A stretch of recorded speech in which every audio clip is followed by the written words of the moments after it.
What's a Sporty coupe from the 90s, weighs around 3,000 pounds, has an optional 6-cylinder engine, and is easily one of the best choices out of the box for a 24 Hours of Lemons contender? Obviously a BMW 3 Series. Did you say Ford Probe? Because you're absolutely right.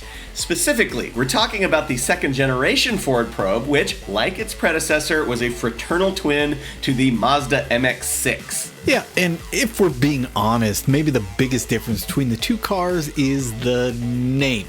So you gotta be pretty creative to come up with a Lemons theme based on MX-6. But Probe, well, jokes kind of write themselves.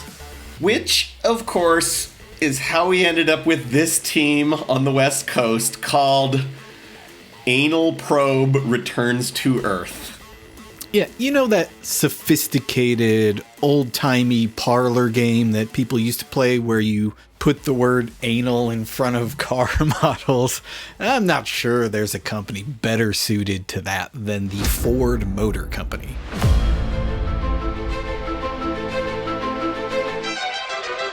I mean, I don't know.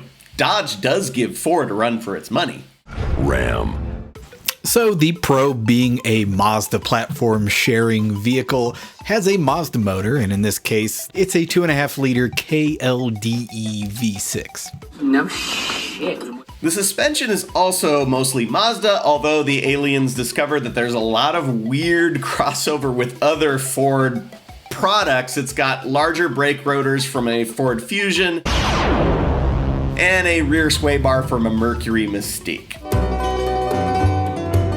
Now, according to team captain Elias, the Mystique sway bar was the best upgrade they've done. The stock Probe rear sway bar was like angel hair pasta, and going to the Mystique part resulted in significantly less understeer. Now, Mercury Mystique parts are the tuning secrets that Lemons is really known for. But of course, the best upgrade from our standpoint as the race organizers is the reciprocating probe on the roof. Now, this is constructed from a custom linkage. It's made from old desk drawer sliders and a windshield wiper motor. One of the pieces of this contraption breaks at almost every race, so the team has a collection of spare desk drawer parts included in their box of race spares.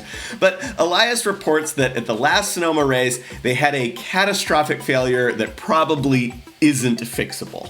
So what are their plans now? Well, they're in the middle of engineering a new one that's way bigger, of course. With that in mind, Elias specifically asked us to ask you, the YouTube commenters, what else they should add to the theme. And after all, they've ruined any chance of running for public office, so how could it get any worse?